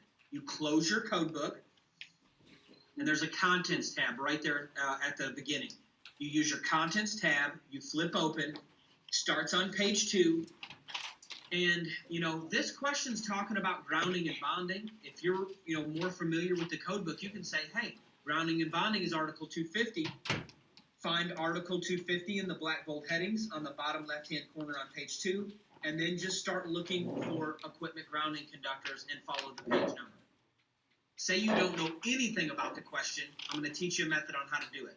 You just start where it says Chapter 1 here in the table of contents, and you look at the black bold numbers until you find the overall theme of your question, or something that leads you in the right direction of the overall theme of your question. So Article 100, definitions, no. Article 110, requirements for electrical equipment. Identification of ground conductors for 200, 210 branch circuits, not feeders, not 220, not 230 with services, not 240 with overcurrent protection, we get down here to 250 and it says grounding and bonding. So we're dealing with grounding.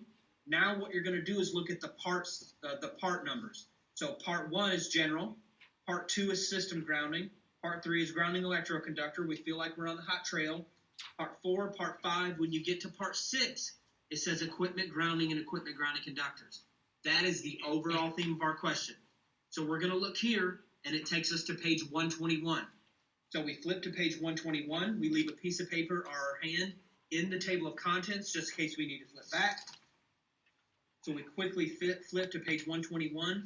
Now when you get here, you're going to start looking at the black bold headings until you find more keywords or the overall theme of your question. So we're in the overall theme, it's part 6. Now we're going to start looking for more keywords. We're looking for sizing equipment grounding conductors. But if you read the question again, it's asking for a table. Typically when there's a table, it takes up a large section in the code. So I would just start in this instance, I would just start flipping until I found a table. Flip, flip. You get to page 125, you see a large table here. You read, it's the table for sizing equipment grounding conductors. You know you've got what you need. You look at your answers, and you select A. I do want to note, be very careful when you go to make your selection for your answer. I've marked questions before, so I could go back and look at them at the end of the test, and come to find out that I knew the right answer on a question, but clicked the wrong one. So you have to be very careful. So I read the table again. 250.122, I click A on my screen, make sure that I've clicked the right one. Now I can move on to the next question. So if it's not dealing with a table, what you would do is get to the right section on table 121, or on page 121, then you would start looking at the black bold headings until you found more keywords. Okay? Say you were dealing with elevators and cranes, grounding or bonding. Right here on the top right-hand side of page 121.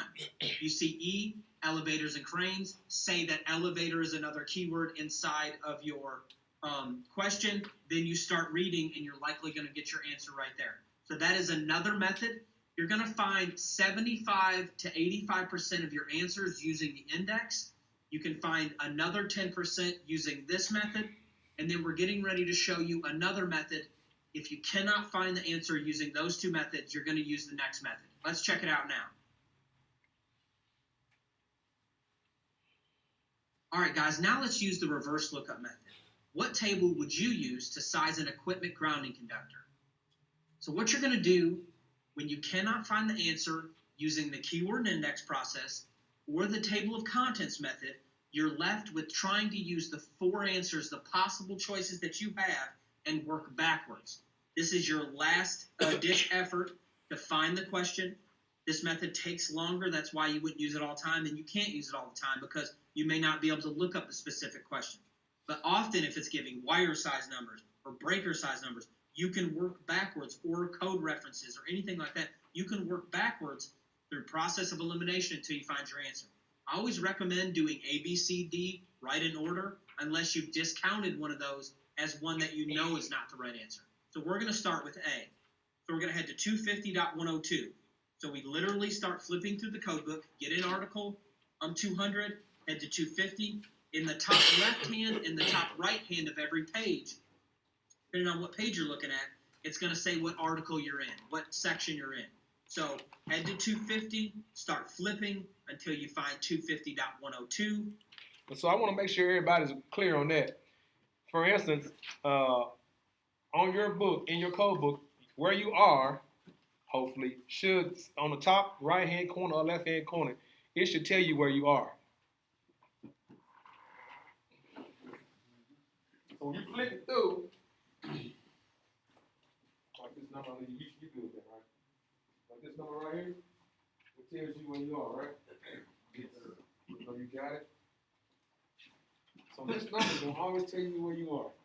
And so you can flip through fast. If I told you to find 250, 122, you should be able to flip these. Okay, that's 94. You should be able to flip through fast and find it. See how I went too far? No, I didn't. So I know it's got to be in between. There it is. Does that make sense? So your numbers to where you are going to be right there. So I need 250. So that's 2.2. Okay, so I got to be in the ballpark, right?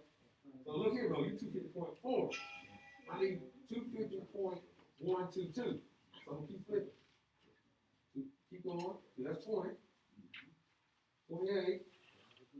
See, look right here. That's gonna tell you that number. You need 122. 122. You need down right here. You need 250.122. Okay. Yeah. Yeah.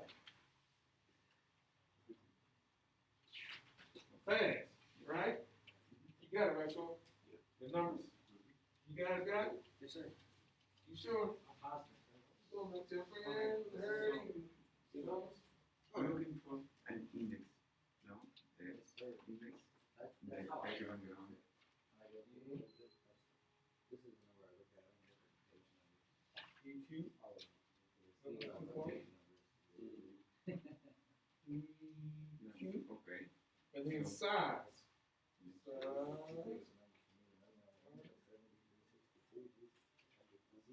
Size. Okay. Ah, okay. Got it? I understand. All right. What about convenience? We good? Convenience. Everybody good? What about, All those little tricks you gotta use. Because all those tricks gonna help you fast. You gotta learn how to not spend, because I mean, you gotta look at them numbers, man. I'm flipping through, man. All I'm looking at those numbers at the top corner of my page. That's gonna help you be fast. I mean, you can just do like this and look.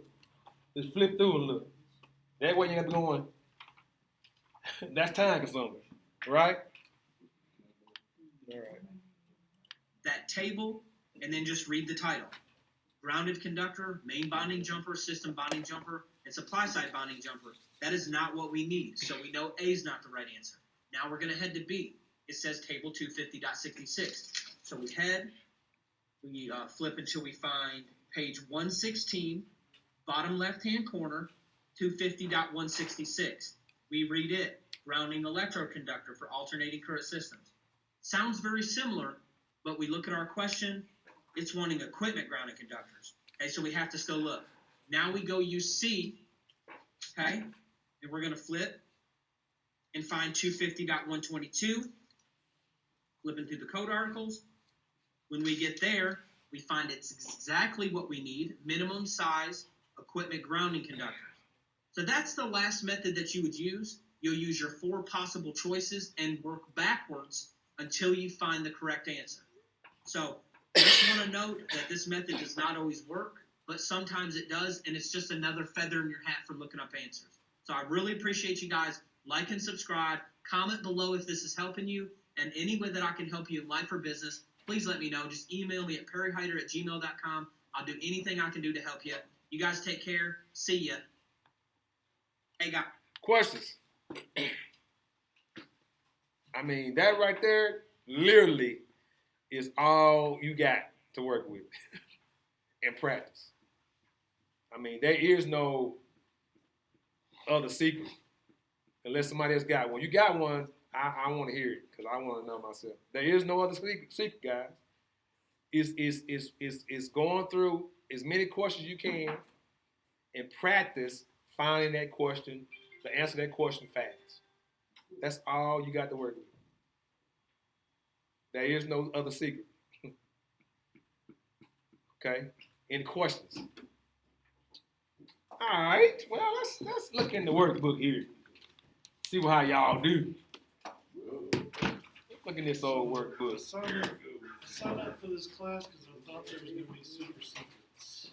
Some people did though. There's not any super secrets. Some people thought that when y'all was talking about, maybe you got to get in this book. I'm like, not a whole lot of, you know what I mean? Yeah. Let's see. I guess we start. This is what I want to do. They start you out easy, and that's okay. I like that.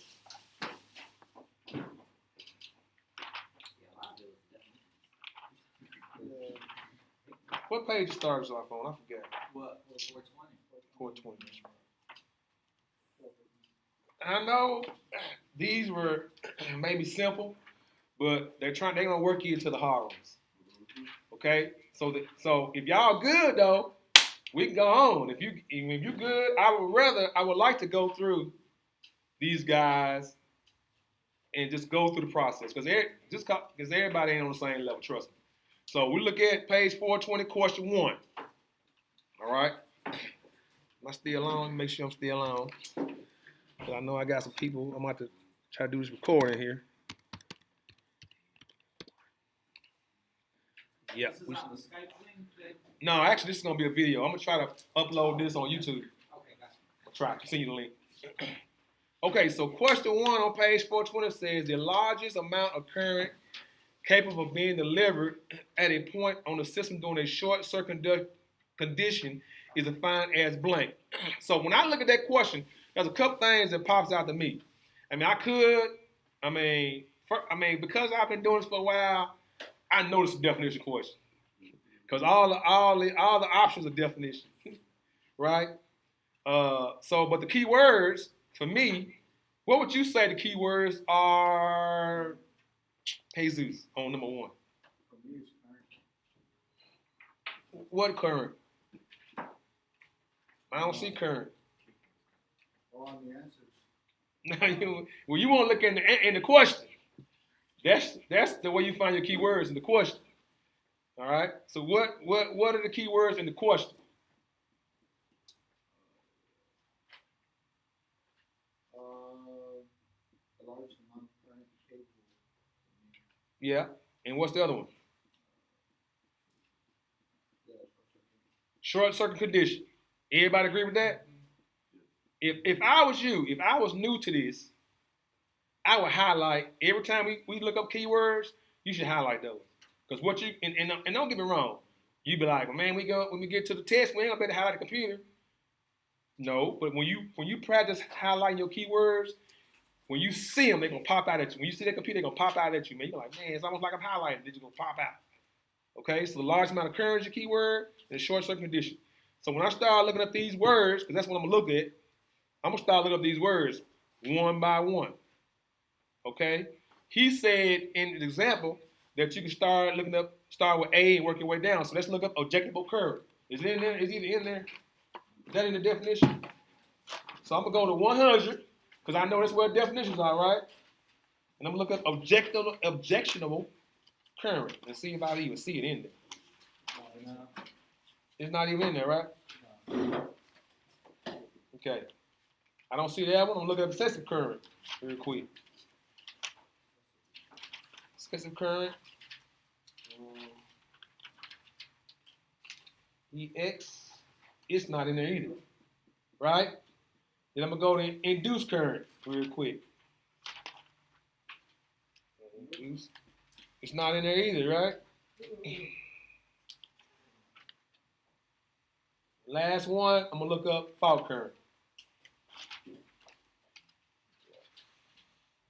And there it is. You see fault current? So what does it say? What is the definition for fault current?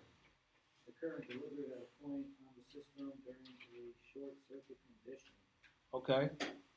Is that what no one is asking? It ain't exact though, is it? It's not. I thought it was gonna be a little bit more exact, but it's really not. Would you agree with that, my man? It's not. So how do you deal with it? It's not exact like that. You got to really be able to understand the question, right? And hopefully those key words help you out, right? Right? Because it doesn't say anything about the largest amount of current, does it? No, that's the definition. Yeah, it just talked about a short circuit condition, right? That's probably the only key word that's definitely exact in those definitions. Would you agree? Well, there's I'm listening. Go ahead. 35 is the one below it. It's a fault current.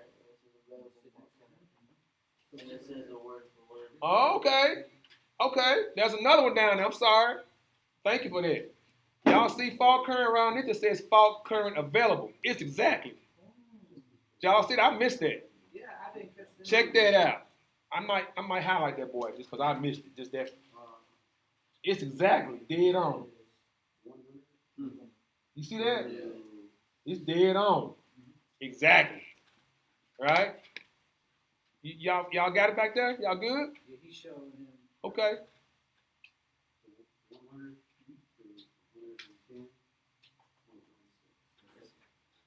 All definitions? No, the first quiz. Oh, I got you. The quiz 2 is only through 90 through or section 110. Yeah. You're correct. Eliminate some of the search for. I got you. Anytime you see definitions, gentlemen, I promise you, woo, if you can remember this. If you can remember this, if it asks a definition, Article 100 all day. Now, we just saw earlier today, every now and again they have one that won't be there, like child care. You know what I mean? I wrote that in the back, well, it's in the index though, right? Okay. Are we good on number 1? Jimmy, we good? Number 2. A structure is that which is built or constructed other than equipment. That's strictly going to the definition, right? Look up structure. All right? If that's what structure, if it says, let's go look it up. I ain't gonna even assume. Pretty much exact. It's exact. Let me go to structure. Hopefully everybody know the alphabets pretty good. If you don't, you're gonna struggle. Remember they have a separate too, and that Yeah, has a location over 1,000 volts. right. Man. Well, guess what? I don't see structure in here. Yeah, so page 7040, 70-40. I don't have the same numbers. Where section is in? Article 100. Yeah, it's in definition. It's in definition? Hey. It's before over 1,000 volts. It's running right too far. What book you got? I got the handbook.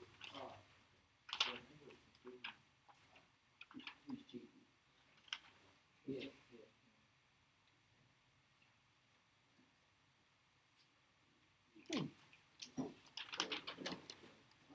I might have somebody help me. The draft for standalone system, before surge or arrestor. Did you get that one from Hank? That's a different. What's that? No, I had this. I bought this. I always buy the handbook here. Well, you know the one, you know Are you in the definition? Yeah. Go to part, it's part 1. It's I- right I- before part 2. I call myself being in there, bro. Jerry bought a bunch of handbooks, I got one there. Seconds or something. All right. I'm finna call for help. Somebody come help me. I'll bring it to you. I think I had a hard time the first time. I found it early when I was going there. Every now and again, you have one you can't find. That's one thing.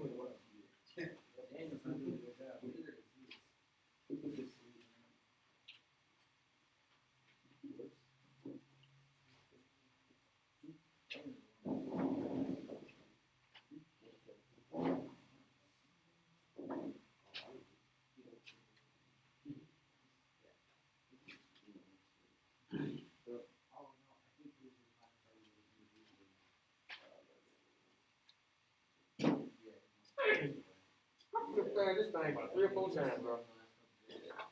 Pissed me off. Anyway, it's there. It's there. I just missed it. I don't have them on, bro. I don't have them on.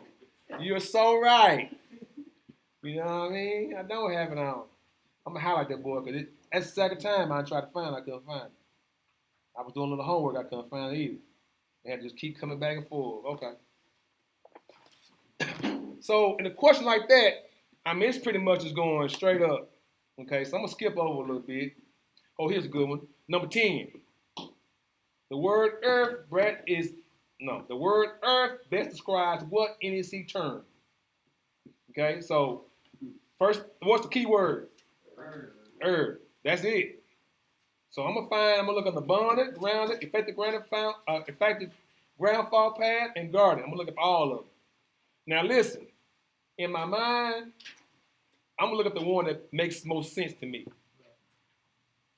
I'm not gonna waste. I mean, you don't have to go through them all. Does that make sense?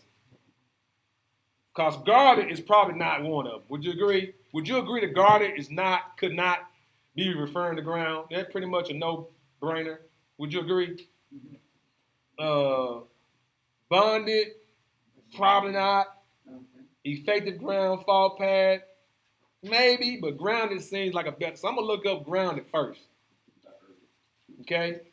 And so when I look it up, I'm going to definitions again, and I'm gonna look up grounded. Did I say ground? Yeah, ground. Just the word ground. FG.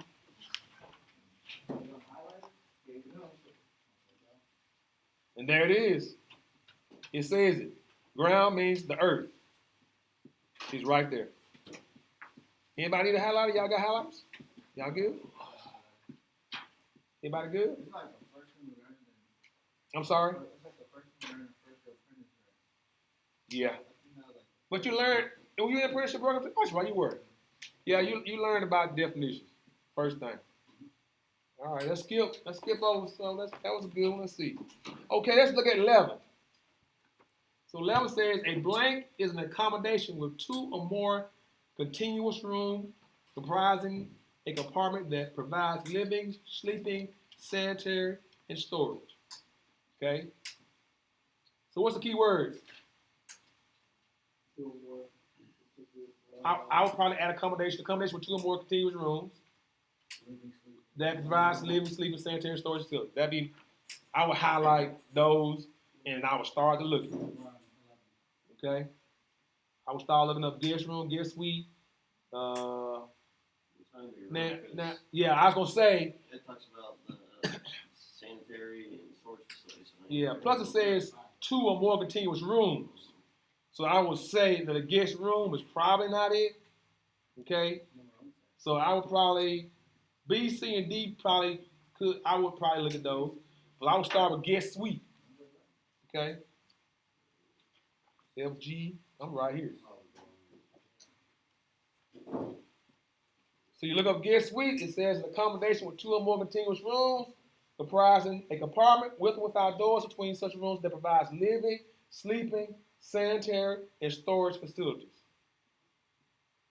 Okay? Right there in definition. So what I need you guys to do is you need to come up with a system that you use every single time. A system that you use every single time. So the first thing I'm going to do is I'm going to read the question slowly. Right? The second thing I'm going to do is I'm going to highlight my keywords. The third thing I'm going to do is I'm going to look at the question and see are there any answers that I can eliminate. You know, in that particular question, I can eliminate. I didn't like guest room. Oh, why, boy? I didn't like guest room, so I eliminated guest room, and I began to look at question number B or answer B. Okay, that's what the guy says. So what he's saying is 9 times out of 10, the answer. I shouldn't say 9 times. I would say 50% of the times the answer is the first answer or the second answer. So you want to start from the top and work your way down when you're looking up these type of questions. Does that make sense? And you want to use that same system every single time. Does that make sense? Are y'all with me?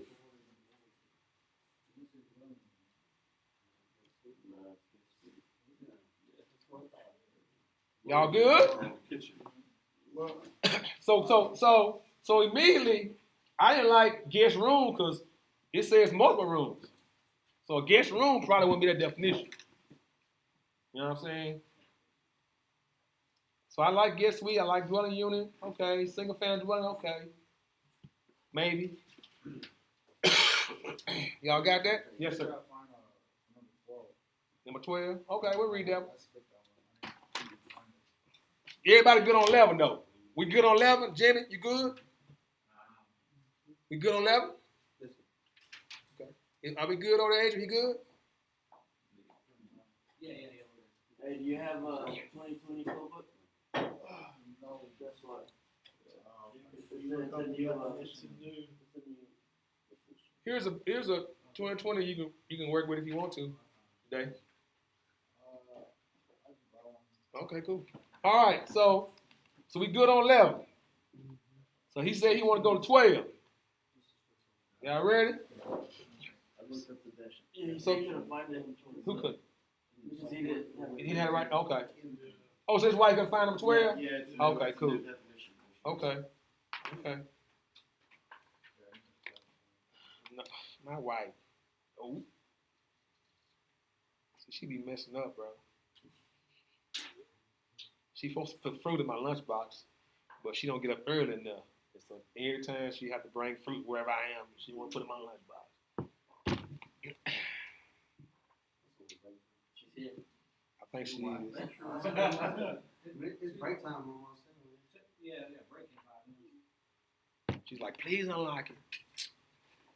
Let me unlock this van for her, bro. I'll be right back.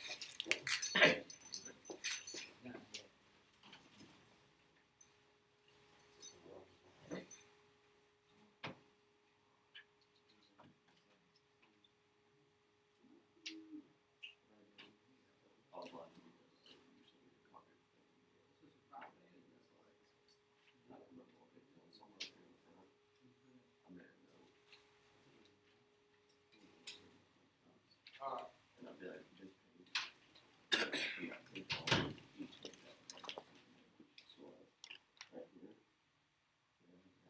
Okay.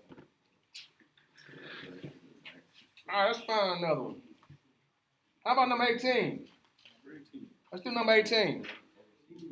Yeah. Okay, it says, and other than dwelling units, in addition to requirements for field or factory marking of equipment to warn qualified persons of potential electrical arc flash hazard, a permanent label shall be field or factory applied to service equipment rated blank or more. So our keywords are what? Other than dwelling units. Service equipment. Where you see service equipment at? Oh yeah, okay. I see it.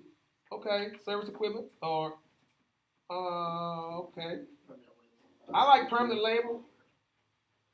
You know, I like service equipment, that's fine. The rest of it I think is probably not gonna help you. Right? So the other dwelling units, in addition to the requirements for field or factory marking equipment to warrant, blah, blah, blah. The permanent label shall be field or factory applied to service equipment rated or more. That's a good one, isn't it? That's a good one. So, where would you start looking? Arc flash has warning. You can look at the index.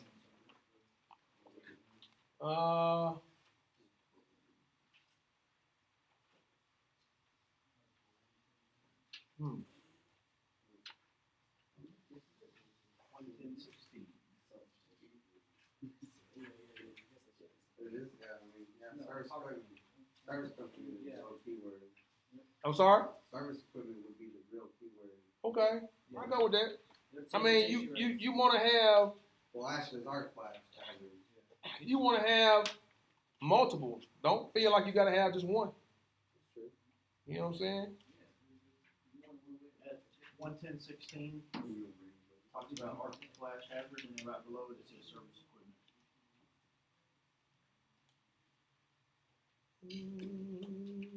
Okay, I see service equipment, So the permanent. and then I see arc flash. Look, if you're right, you dead on because you look on the service equipment. Right beneath this says arc flash hazard warning. Now I don't know if that's it, but let's look. 110. Listen, he says you find it in the index, and then you find it. What you supposed to do? You supposed to put your hand right there, right? And then look at it. 110:16.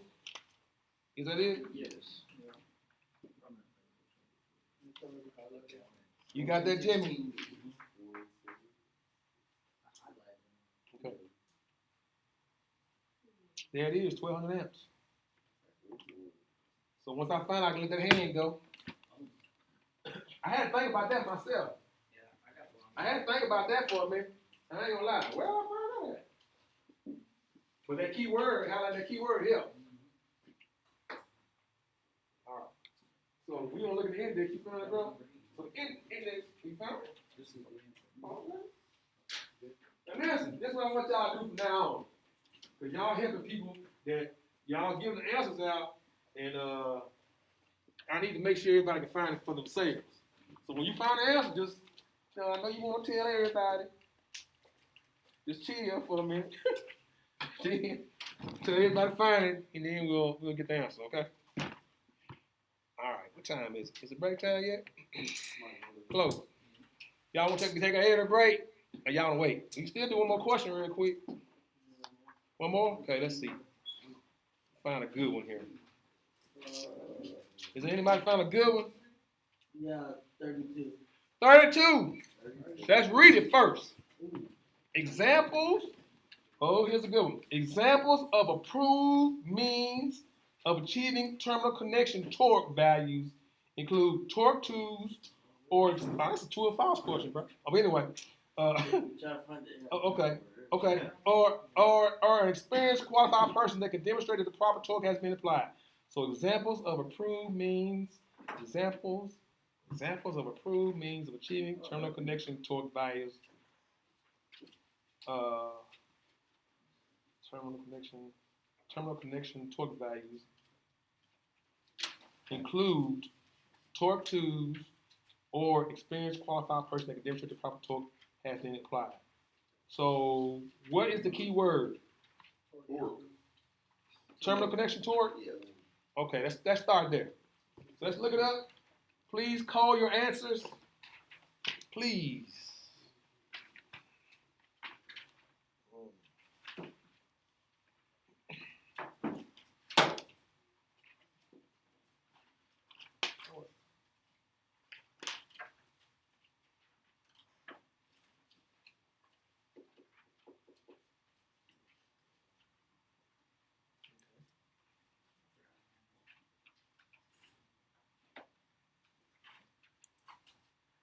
Okay, I'm going to say something real quick, if I may.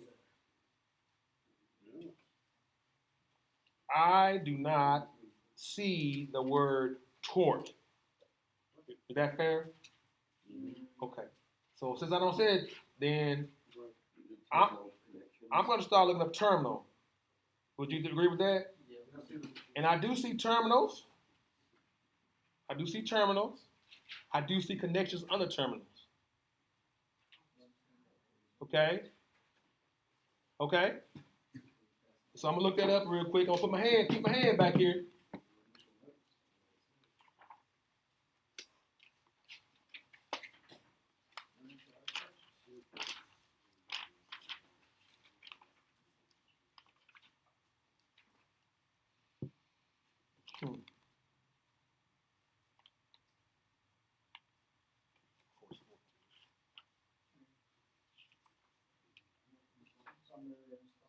Hold on there. What you got there, player? I thought we was holding our answers, y'all. I thought we said we was holding our answers. Who's sharing answers? There you guys up here. Who said that?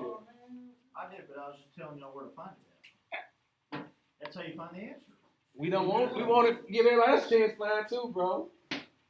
Thank you. I'm high side now. Don't be trying to fight out the class, though. I'm just the high side. But I want to make sure everybody can find it. Okay? All right, y'all got that? I ain't found it yet myself. 14.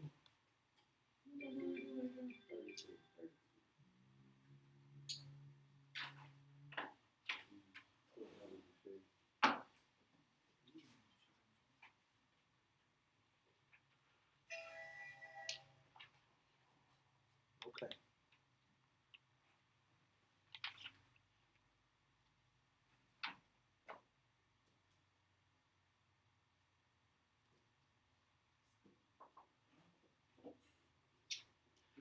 Okay.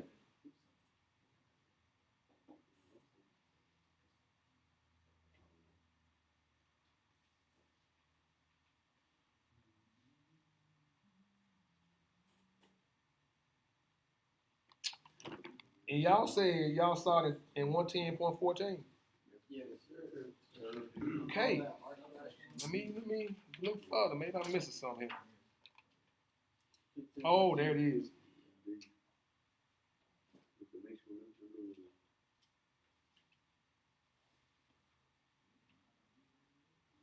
Very good.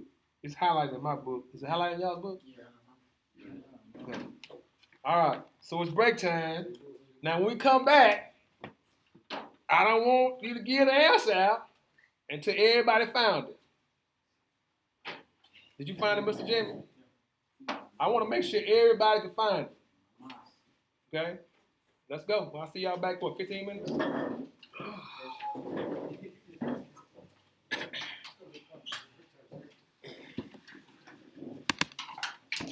So y'all got this code thing down. That's what y'all telling me y'all good? No, sir. We're getting it. Okay.